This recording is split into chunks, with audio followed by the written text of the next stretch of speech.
이 시간에는 죽음 이후의 심판이란 제목의 데이빗 파우슨 목사님의 설교를 살펴보겠습니다.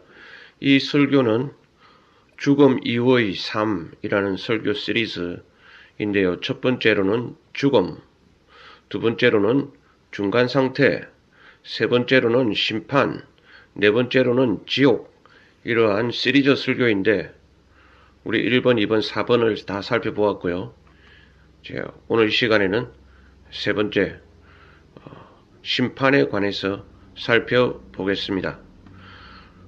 우리가 보통 듣기 좋아하는 주제의 설교를 자꾸 들으려는 그러한 본능이 모두에게 있습니다만은 이러한 주제는 사실 듣기 싫은 주제 중에 하나입니다. 그러나 우리 신앙이 발전하고 성장하려면 듣기 싫은 소리를 자꾸 골라서 들을 수 있는 그러한 저와 여러분이 되기를 바랍니다. 듣기 싫은 소리가 내 귀에 듣기 좋아져야 그 사람이 바로 영적으로 성숙하는 그러한 사람인 줄을 믿습니다. 히브리서 9장 27절에 이렇게 증거합니다. 한 번 죽는 것은 사람에게 정하신 것이요 그 다음에는 심판이 있으리니 이 세상의 모든 사람에게 반드시 정해진 두 가지 약속이 있습니다. 그런데 그걸 수첩에 미리 기록해 둘 수는 없습니다. 왜냐하면 약속은 분명히 정해져 있는데 그 날짜는 우리가 알 수 없기 때문입니다. 한 가지는 죽는다는 약속이고 두 번째 약속은 심판을 받는다는 것입니다. 자, 만약 우리가 그 죽는 날을, 그 죽기로 약속된 날을 알아서 수첩에 미리 기록을 해두고서 그 날을 준비하며 살아갈 수 있다면 그건 정말 잘하는 일이 될 것입니다. 그런데 자기 죽는 날을 아는 사람은 아무도 없죠. 다들 자기가 언제 죽을지 모르고 살아갑니다. 제 주변에서 돌아가시는 분들 보니까 그 전날에도 이렇게 그분이 죽는다는 걸 모르는 경우가 자기도 모르고 가족들도 모르고 다 모르더라고요. 그날에도 모릅니다.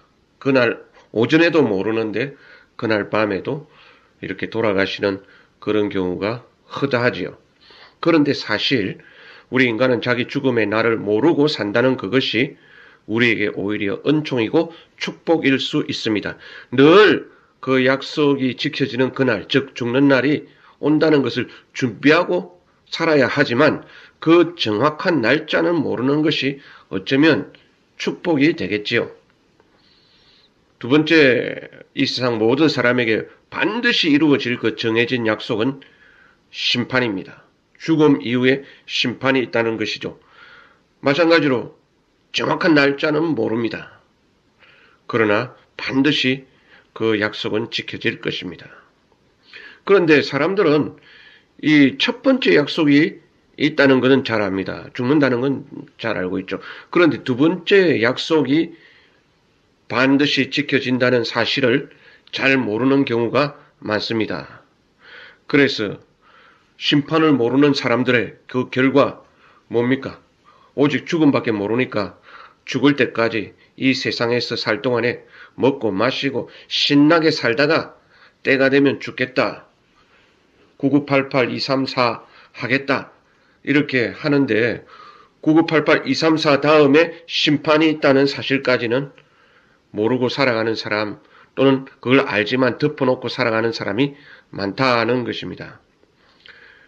막연히 나는 예수님 믿으니까 천국에 갈 거야 하면서 최후의 심판에 대해서 자기가 듣지 못해서 모르는 사람도 있고 들어도 그런 거 기억하고 싶지 않아서 모르는 사람도 있는데 이 심판이란 주제가 그리 유쾌한 내용은 아니지만 사실 목회자들도 사후 영생에 관한 주제로 설교를 할 때도 천국에 대해서는 그 아름답고 신나는 주제로 설교하기가 쉽죠. 누가 심판에 대해서 이렇게 두렵고 생각하기 싫은 주제를 설교하고 싶어 하겠습니까? 그러나 언제나 우리가 성경에서 말씀하시는 대로 우리는 성경의 그 양면적 균형을 가지는 것이 좋습니다. 그것이 결국 우리 영생에 유익한 것이니까요. 심판과 관련해서 오늘 이 설교 제목이 심판입니다. 먼저 두 가지 사실을 살펴보기 원하는데요. 한 가지는 우리 인생에 있어서 심판은 반드시 필요하다는 사실입니다. 사람들 생각으로 심판 그런 거 좀 없었으면 좋겠다. 일명 그런 생각을 가지기 쉽지만 그러나 성실히 산 사람과 제 멋대로 산 사람을 구별해내는 심판이 만약 없다면 그게 마냥 우리에게 좋은 것일까요? 심판을 받아서 벌을 받아서 안 좋을 사람도 있겠지만 심판을 받아서 상과 칭찬을 받을 사람도 반드시 있을 것입니다. 학생들이 시험 칠 적에 그 시험을 싫어하는 사람도 있지만 또 시험 쳐서 1등할 사람도 있으니까 그런 사람을 위해서 심판이 필요한 것이죠. 시험이 필요한 것이지요. 자, 이 세상에 불합리하고 정의가 정의대로 시행되지 않는 일들이 얼마나 많습니까? 또 다 그런 것은 아니지만 일부 사람들 가운데는 악하게 살지만 잘 살고 장수하는 사람도 있고 자녀도 잘 되는 사람도 있고 선하게 살지만 선하게 사는 사람이 복받아 잘 사는 사람도 있고 또 고통 중에 일평생 사는 사람들도 있습니다. 그런데 만약 최후의 심판이 없다면 그냥 악인이 이 세상에서 자기 악한 본성대로 살다가 풍요롭고 부자로 잘 살다가 그것으로 끝나버리면 영원히 그렇게 끝나버린다면 반대로 의인이 이 세상에서 고난을 받고 죽을 때까지 고난받고 살다가 손양원 주기철 목사님 같은 선교자들 예를 들면요. 그것으로 영원히 심판이 없이 끝나버린다면 그것이 과연 심판이 없는 것이 좋은 것이기만 할까요? 결코 아니겠죠. 그것보다는 심판을 받아서 뭔가 공평하고 공정하게 가려지는 그것이 더 좋지 않겠습니까? 이 세상에서는 정의가 실종되어 뭔가가 정직하게 가려지지 않았지만 최후의 심판이 있어서 그런 일들도 정직하게 가려지는 것이 더 좋지 않겠습니까? 왜냐하면 어떤 사람들은 심판이 없는 것이 좋겠다라고 생각하기 때문에 파스 목사님이 심판이 있는 것이 낫다라고 지금 변정하고 계시는 거죠. 왜냐하면 우리가 사는 이 세상은 너무 공평하지 않고 정직하지 못하게 굴러가는 일들이 꽤 많이 있거든요. 또 무고히 억울하게 당하며 사는 사람들도 있고요. 무고한 아이들이 이 세상에서 살해를 당하거나 여러 가지 고통을 당한다면 심판이 있는 것이 더 좋지 않을까요? 전쟁을 일으켜 수십만을 죽인 나폴레옹이나 나병 환자를 위해서 저 하와이 근처 섬에 가서 자기 목숨을 바친 다미안 신부가 똑같은 결말을 맞이한다면 그게 과연 옳은 일일까요? 헤롯 왕이나 세례 요한의 최후가 똑같고 이세벨이나 예수님의 모친 마리아의 최후가 똑같고 히틀러나 알버트 슈바이처의 최후가 궁극적으로 심판이 없이 동일하다면 그게 다 결국 좋은 것일까요? 우리는 본능적으로 심판이 있어야 한다고 생각을 합니다. 그런데 심판이 반드시 있을 수밖에 없는 이유는 심판이 우리 생각에 그게 있는 게 좋을 것 같아서 있는 것이 아니라 그건 바로 하나님의 그 속성 때문에 우리가 좋건 싫건 심판은 있을 수밖에 없다는 것입니다. 하나님의 속성 가운데 하나님의 공의가 있죠. Justice of God. 하나님이 선하신 것은 반드시 하나님이 공의로우시기 때문이십니다. 만약 하나님께 공의가 없으면 하나님은 선하신 하나님도 되시지 않죠. 우리는 이제 좋으신 하나님을 찬송하기를 좋아하지만 진짜 좋으신 하나님은 공의로우신 하나님이십니다. 히틀러나 김일성도 좋으신 하나님이라서 하나님이 그들을 다 용서해 주신다면 그 하나님은 결코 좋으신 하나님이 되실 수 없는 거죠. 히틀러 하면 너무 거리가 좀 머니까 우리 한국 사람들이 제일 정하고 싫어하는 김일성, 그 사람을 하나님이 좋으신 하나님이라서 다 용서해 주시고 심판도 없이 천국에서 다 잘 살게 해 주신다면 그 하나님은 결코 좋으신 하나님이 되실 수 없는 거죠. 좋으신 하나님이 되시려면 반드시 그 동전의 양면과 같이 거기에는 하나님의 공의가 같이 가야 하는 것입니다. 하나님의 공의가 세워질 적에 그 하나님이 좋으신 하나님이 되시는 거죠. 선하신 하나님이 되시는 거죠. 그런데 그 하나님의 공의 때문에 나도 공평하게 심판을 받을 수가 있다는 것입니다. 그래서 나는 심판이 싫다 이런 사람이 있을지 모르겠지만 하나님의 속성상 하나님은 공의로우신 하나님이시기 때문에 공의로우신 하나님이 또 다른 말로 뭐라고요? 선하신 좋으신 하나님이시기 때문에 내가 원하든지 원하지 않는다에 관계없이 하나님의 속성상 모든 사람들은 심판을 받게 된다는 것입니다. 자, 참고로 정치 지도자나 목회자가 존경을 받기도 하고 받지 못하기도 하는데 가장 큰 이유는 공평, 자스티스의 시행에 있습니다. 공평한 지도자, 다시 말해서 정의로운 지도자는 반드시 존경을 받게 되어 있습니다. 그러나 공평하지 못하고 팔이 안으로 굽고 편애하거나 어떤 사람을 찍어서 싫어하는 그러한 지도자는 존경을 받지 못합니다. 왜냐하면 그에게 공평이나 정의가 없기 때문인 것입니다. 이 세상 지도자들도 이렇게 공평이나 정의가 필요한데 하물며 선하신 하나님, 좋으신 하나님이 공평함이 없어서 정의로움이 없으시면 어떻게 사람들로부터 하나님으로부터 하나님이라고 인정을 받으실 수 있겠습니까? 하나님은 그 속성상 공평과 정의가 반드시 있기 때문에 심판이 없을 수는 없다. 그런 뜻이 되겠습니다. 어떤 사람은 제 파선에게 이렇게 말합니다. 파선 목사님 보세요. 이 세상에 얼마나 불의가 많습니까? 그래도 당신은 하나님이 선하시다고 믿으십니까? 저 파선은 물론 이 세상에서는 부조리와 부정의가 있을 수 있지만 결국은 장래 하나님의 공평하신 심판이 있음을 믿음으로 하나님은 여전히 선하시다고 믿는 것입니다. 무엇보다 성경이 죽은 후에는 반드시 심판이 있다고 반복해서 가르칩니다. 그러므로 우리는 죽음 이후의 최후의 심판을 믿는 것입니다. 이 세상에서는 좀 부조리와 부정이 있을 수가 있고 정의롭지 못한 일들이 이렇게 일어날 수 있고 그게 묻어질 수 있지만 그래도 최후의 심판은 반드시 있다는 것입니다. 사람은 자기가 심은 대로 거두는 그날이 반드시 있을 것을 우리는 믿는 것입니다. 갈라디아서 6장 7절에 스스로 속이지 말라 하나님은 만홀히 여김을 받지 아니하시나니 사람이 무엇을 심든지 그대로 거두리라. 이 말씀도 궁극적으로는 최후 심판에 관한 말씀이죠. 사람이 무엇을 심든지 그대로 거두리라.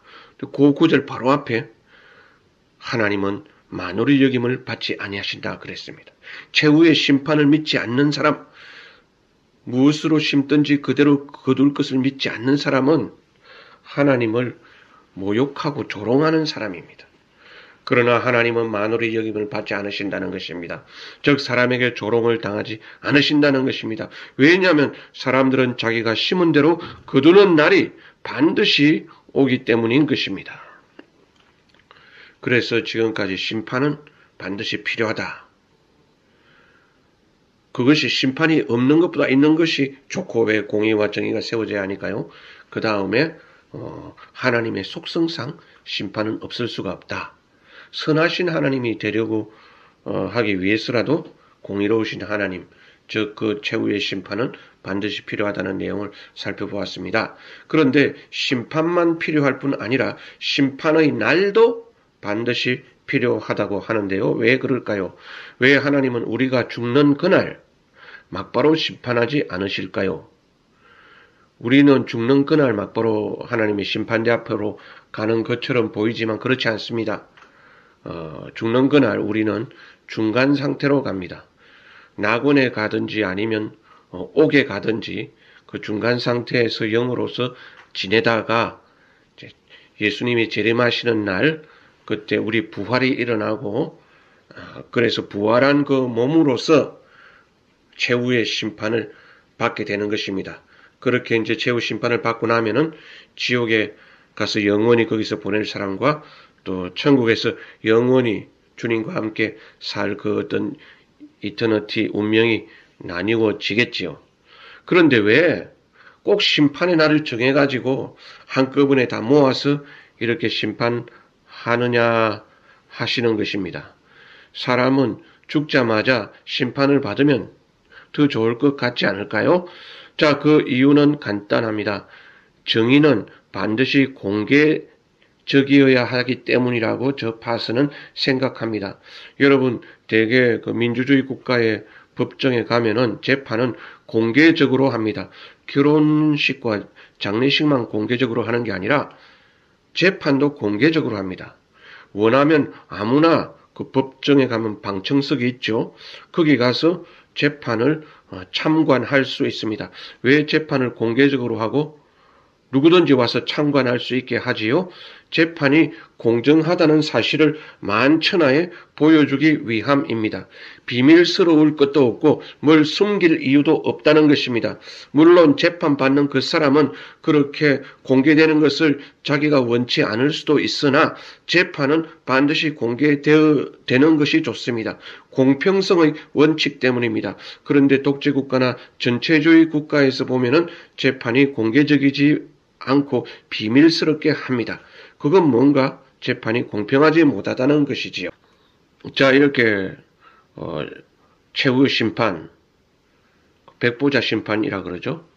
또 헬라어로 베마, 그 심판의 날을 정해서 이렇게 이 세상 모든 사람들이 보는 가운데서 한꺼번에 이 세상 모든 사람들이 재판하는 그게 최후의 심판이지 죽자마자 한 명씩 심판하는 것이 아니라는 것입니다. 그것이 이제 성경의 증거인데요. 이렇게 하나님이 심판의 날을 특별히 정하신 이유는 일부 사람들에게만 공개되는 것이 아니라 이 세상 모든 지구상에 살았던 모든 사람들에게 다 공개하는 그러한 공개적인 재판이라는 것을 보여주기 위해서 그렇게 하신다라고 저 파서는 생각합니다.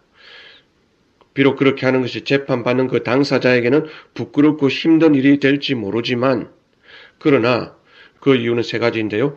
그래야 첫 번째로 심판주이신 하나님이 공평하고 정의로우신 분으로서 인정되십니다. 진짜 심판주는 예수님이시죠. 하나님이 그 심판을 예수님께 위임하셨습니다. 그래서 하나님이라 해도 되는데 어쨌거나 하나님이 정의로운 분으로 인정되시기 위해서 하나님이 일부 사람들만 모아놓고 일부 장소에서 비밀스러운 건 아니지만 이렇게 일부로 심판하셨다면 어떤 사람들은 그 하나님이 불의하시다고 비난할 수도 있습니다. 공평하지 못하시다고 항의할 수도 있습니다.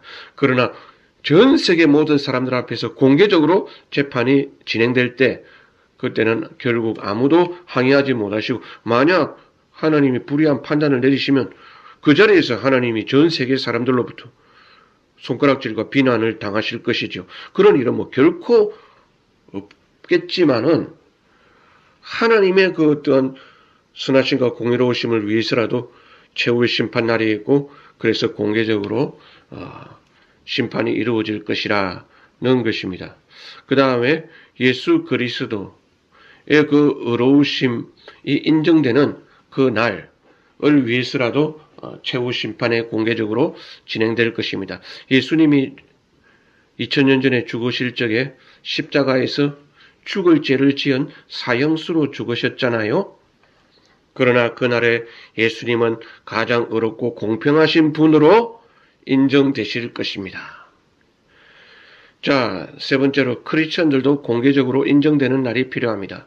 세상에서 크리스천들은 매우 불공정하게 대우를 받은 사람들도 있습니다. 진정한 크리스천일수록 그렇게 불공정한 대우를 받을 것이라고 예수님이 수차례 반복해서 말씀하셨죠. 지난 2000년 역사 가운데서 크리스천들이 순교하지 않고 10년을 지나온 적이 없다고 합니다. 이 3년 동안에는 순교가 안 일어났던 적도 있었지만 10년 사이에는 반드시 한 번 이상의 순교가 일어났다는 그런 뜻입니다. 그래서 억울하게 순교당하신 분들, 핍박당하신 분들도 반드시 심판의 날이 있어서 심판의 날이 없다면은 재판의 날이 없다면은 그들의 그 어떤 정의로움과 의로움이 올바로 인정되지 않겠지요. 제가 그런 설교를 들은 적이 있습니다. 한국에서 주기철 목사님과 손양원 목사님도 뭐 말이 많았다고 그러더라고요. 일부에서. 모든 분들이 그분들을 존경하고 그분들을 슬퍼하고 애도한 게 아니라 또 그분들이 순교 당하시고 순교하시기 전에 뭐 여러 가지로 또 불협화음을 일으키고 좀 부정적으로 생각하고 비방하는 사람들도 개중에는 있었다는 것입니다. 그러나 이러한 일들이 최후의 심판에서 하나님에 의해서 아주 공정하고 공개적이고 공평하게 판단이 되어지고 그것이 어떤 일부 사람들에게 아니라 이 세상 모든 사람들에게 공개되어지는 그러한 공정하고 공평한 재판이 반드시 필요하다는 것입니다. 그래서 최후의 심판도 있어야 되지만 최후의 심판의 날도 있어야 된다는 것이 파선 목사님의 주장이고 성경이 그렇게 최후 심판의 날을 예언하고 있다는 것이지요. 그래서 성경에는 심판의 날을 반드시 기록하고 있습니다. 우리는 심판의 내용을 보지 않고 성경을 읽을 수는 없습니다. 특히 구약의 선지서에 하나님의 심판에 관한 내용이 많이 등장하지요. 그런데 심판의 내용이 가장 많이 나오는 그 성경은 예수님의 말씀, 즉 사복음서입니다. 여러분이 예수님이 말씀하신 그 비유들을 자세히 읽고 공부해 보십시오. 거의 다가 심판의 내용을 포함하고 있습니다. 알곡과 가라지가 둘이 함께 자라다가 결국에는 알곡성 곳간에 가라지는 꺼지지 않는 불에 태워지는 그날, 양과 염소가 함께 풀을 뜯어 먹으면서 살지만 함께 신앙생활을 하고 있지만 그 날이 오기 전에는 똑같지만 그러나 그 날이 오면은 양과 염소는 반드시 갈라진다는 것입니다. 지혜로운 처녀들도 있고 미련한 처녀들도 있어서 함께 잔치날을 기다리지만 그 예수님이 오시는 신랑이 오시는 날이 오면은 반드시 나눠지게 된다는 것입니다. 물고기들이 한데 어울려서 살지만 어부가 물고기를 잡은 후에 그 물 속에서 좋은 물고기는 통에 담고 빈약한 물고기는 곤란해서 버리는 그러한 날이 반드시 있다는 것입니다. 그래서 예수님의 그 모든 비유의 그 구구절절이 사실상 모든 말씀이 심판에 관한 말씀이라 해도 과언이 아닐 정도로 예수님께서는 심판에 대해서 많이 얘기를 하고 계시는데 오늘날 우리가 너무 현세적인 신앙에 치우쳐서 마치 심판이 없는 것처럼 오해하고 착각하고 살다가는 나중에 죽고 난 이후에 낭패를 당하게 된다는 것이지요. 자, 최후의 심판을 좀 더 상세히 들여다보면 먼저 재판장을 살펴봅시다. 재판장이 누구십니까? 여러분, 이 세상 법정에서 재판장이 누구인지에 따라서 재판의 결과가 판이하게 달라지기도 합니다. 그래서 최후의 심판 때에도 우리에게 좀 이렇게 유리한 재판관이 배정되면 좋을 터인데요. 자칫 잘못해서 아주 엄격한 재판장이 배정되면 아주 곤혹을 치를 수도 있는 것입니다. 세상 법정이 그런데 마지막 백부자 심판은 어떻게 될까요? 누가 내 재판의 판결을 맡게 될까요? 보통 사람들은 재판장을 하나님이라고 생각하고 있으나 정확한 대답은 아닙니다. 나의 영원의 운명이 걸린 이 중차대한 재판의 날에 하나님은 그 재판 판결의 책임을 아들 예수님께 맡기셨습니다. 위임하신 것이지요. 그 점이 우리에게 굉장히 유리하게 작용할 것입니다. 아버지께서 아무도 심판하지 아니하시고 심판을 다 아들에게 맡기셨으니 요한복음 5장 22절. 자, 왜 그것이 우리에게 유리한가 하면 예수님은 100% 신성을 가지신 분이지만 동시에 100% 인성을 가지신 분으로서 이 세상에서 또 사셨고 그래서 누구보다 우리 인간을 잘 이해하시기 때문에 그래서 아마 완전히 하나님이신 그 거룩하신 분 앞에서 심판을 받는 것보다는 인간이신 예수님, 하나님이시면서 인간이신 예수님의 그 재판장 앞에서 재판을 받는 것이 좀 우리에게 유익할 것입니다. 바울이 아덴에서 설교할 때 그는 이렇게 말했습니다. 하나님께서 세계를 정의로 심판하실 날을 정해 놓으셨기 때문입니다. 하나님께서는 자기가 정하신 사람을 내세워서 심판하실 터인데, by the man, 하나님께서 세계를 정의로 심판하실 날을 정해 놓으셨고, 바울이 설교합니다. 아덴에서 하나님께서 자기가 정하신 사람, 신이 아닙니다. 사람을 내세워 심판하실 터인데 그를 죽은 사람들 가운데서 살리심으로 모든 사람에게 확신을 주셨습니다. 즉, 최후 심판은 누가 한다고요? 사람이신 예수 그리스도를 내세워서 심판하신다는 말씀입니다. 최후 심판정에서 하나님이시기보다는 우리는 사람이신 예수 그리스도, 물론 하나님의 그 엄유하신 속성을 다 가지고 계시지만 그래도 동시에 100% 완벽한 인간이신 그 예수 그리스도 앞에서 심판을 받는 것이 우리에게 좀 유리하겠지요. 근데 방금 읽은 사도행전 17장 31절 자기가 정하신 사람, 이건 세 번역인데요. 우리 그 개역 개정이나 이런 데서는 그 사람이라는 번역이 빠져 있습니다. 여러분께서 참고하시기 바랍니다. 그러나 영어 성경, 헬라어 이런 데는 분명히 사람이라고 그 반드시 나와 있습니다. 자, 그 사람이신 예수님이 그 재판장석에 앉으실 때 인간의 모습으로 그 자리에 앉으실 것입니다. 물론 신성의 위엄을 지니셨겠지만 어쨌거나 우리에게 그나마 다행인 것입니다. 자, 그때 예수님이 재판장으로 앉으시고 본디오 빌라도는 피고석에서 재판을 받게 될 것입니다. 흥미로운 장면이랄까요? 아니면 대단히 두려운 장면이랄까요? 그런데 우리가 지금 빌라도 걱정을 할 처지가 아니고요. 예수님은 너희가 어린 소자에게 또 가난한 자에게 약자에게 한 것이 곧 내게 한 것이라 라고 말씀하셨습니다. 그러므로 우리가 이 세상에서 어린 소자나 가난한 자나 약한 자를 무시하고 막 폭력으로 억압하고 이렇게 한 것은 다 예수님께 한 것으로 심판을 받게 될 거니까요. 그래서 자, 지금 우리는 최후 심판의 모습을 살펴보고 있는데 첫 번째로 재판장은 예수님이시다. 두 번째로 피고는 당연히 이제 우리 각자 인간들이 되는데요. 그런데 뭐 큰일을 했던 사람이나 무명의 소시민이나 왕이나 노예나 죽은 사람이나 산 사람이나 바다에 빠져 죽은 사람이나 산 속의 무덤에 묻힌 사람도 반드시 심판을 받을 것인데, 그런데 최후의 심판은 반드시 한 사람씩 개인이 그 재판정 앞에서 받습니다. 로마서 14장 12절 이러므로 우리 각 사람이 한 사람 한 사람씩 심판을 받는다는 것입니다. 자기 일을 하나님께 직고하리라. 직고한다는 것은 한자어인데 직접 보고한다, 직접 고한다 이런 뜻이 되겠습니다. 만약 우리가 교회별로 나라별로 단체로 심판을 받는다면 어쩌면 그 심판이 그렇게 무섭지 않을 수도 있겠습니다. 내만 심판받나면 다른 사람도 옆에 다 같이 있으니까요. 그런데 성경은 단체 심판을 받는다고 결코 말씀하신 적이 한 번도 없고요. 각 사람은 개인적으로 심판을 받는다.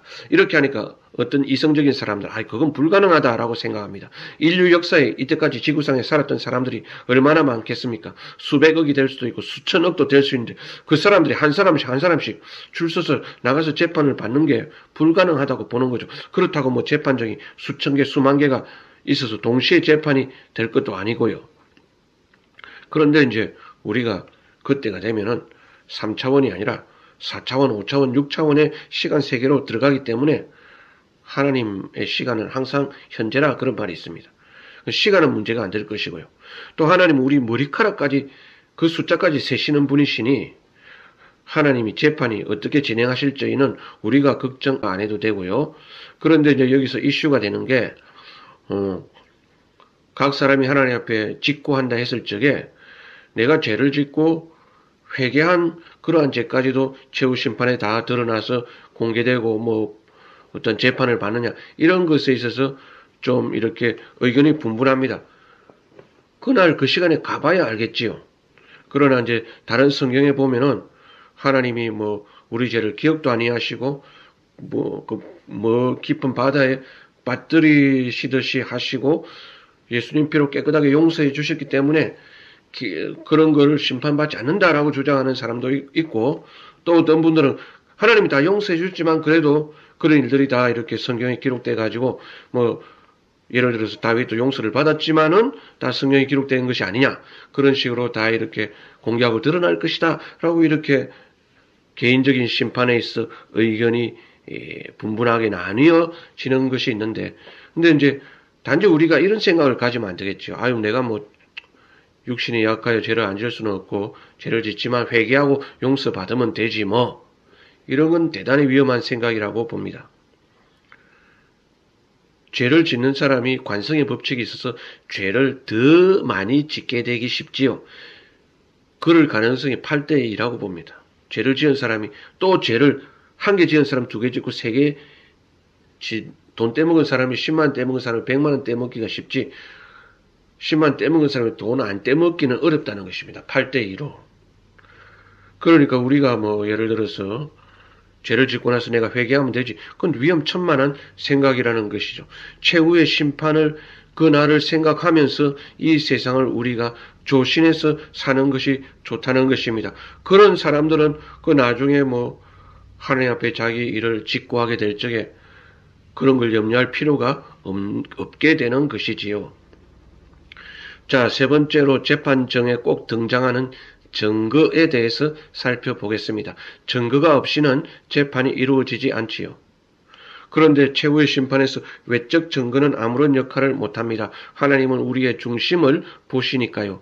우리의 행위가 하나님께 심판을 받겠지만 그 외적 행위, 그게 증거 능력을 완전히 갖는 게 아니라 그 외적 행위를 유발한 자기 마음의 상태, 내면적 동기, 의도, 그 내면적 동기까지 증거가 되어서 하나님께 심판을 받을 것이니까 심판이 그만큼 정확하다는 것이지요.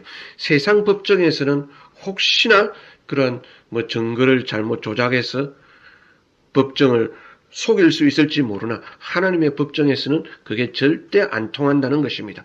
왜냐하면 하나님께서 외모를 보시지 않고 우리 마음의 동기와 중심을 보신다고 성경이 곳곳에 말씀하고 있기 때문입니다. 자, 그래서 내가 교회를 지었습니다. 내가 성가대를 30년 봉사했습니다. 등에 우리는 외적 증거를 제시하려 하겠지만 재판장이신 예수님은 그런 외적 증거보다 우리 내면적 증거, 숨은 동기까지 그걸 참작하시고 숨은 동기까지도 보시기 때문에 그 재판은 아주 정확하고 더 적나라하게 말하면 무시무시한 재판이 될 것입니다. 산상수훈에서도 예수님은 살인과 간음의 내적 동기를 보신다고 하셨잖아요. 그래서 우리가 이런 사실을 알고서 최후 심판에 대해서 각자가 살아있는 동안에 대비하며 살아야 한다는 것이지요. 그때는 자기가 이 세상에서 어떤 직분을 받았는지도 상관없고, 그게 제가 뭐 무슨 직분입니다. 그거 가산점이 되지 못하고 오히려 벌점이 될 거예요. 너는 그거 하면서 그렇게 했냐?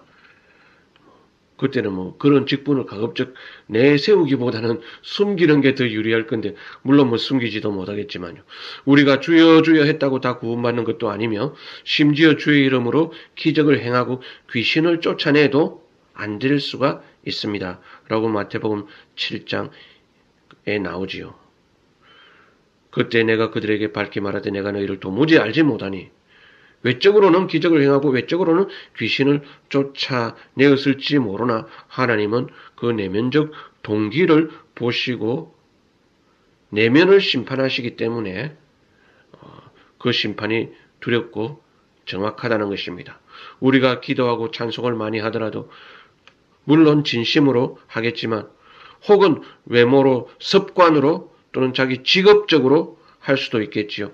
재판장은 다 골라내신다는 말입니다. 우리가 말만 유창하게 하는 것도 하나님은, 예수님은 다 골라내실 것입니다. 이 재판에는 다른 사람의 증언도 필요치 않습니다.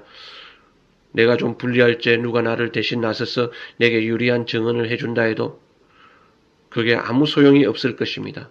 재판장은 이미 모든 것을 다 알고 계시니까 그만큼 하나님의 재판에 있어서 증거가 확실하니까 우리 이웃집 사람의 말 좀 들어보세요.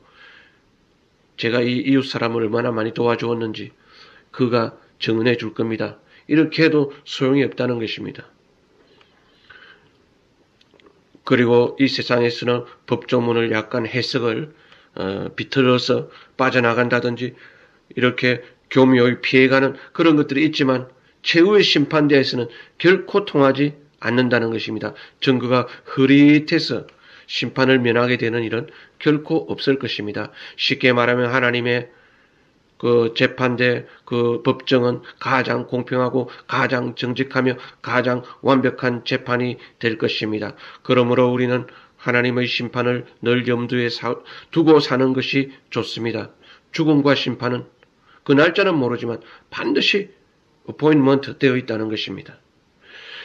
하나님의 법정에서 유죄 판결을 받아서 영원히 내가 지옥에 처할 수 있다는 그런 가능성을 가지고 사는 사람은 1, 2, 3, 4, 5 계명은 물론이요 6, 7, 8, 9, 10 계명을 범하려는 유혹이 올 적에 한 번쯤은 재고해 볼 것입니다. 내가 유죄 판결을 받고 영원한 그 저주의 운명에 처할 수도 있다니까요. 자, 지금까지 우리 데이비드 파슨 목사님의 죽음 이후의 심판 설교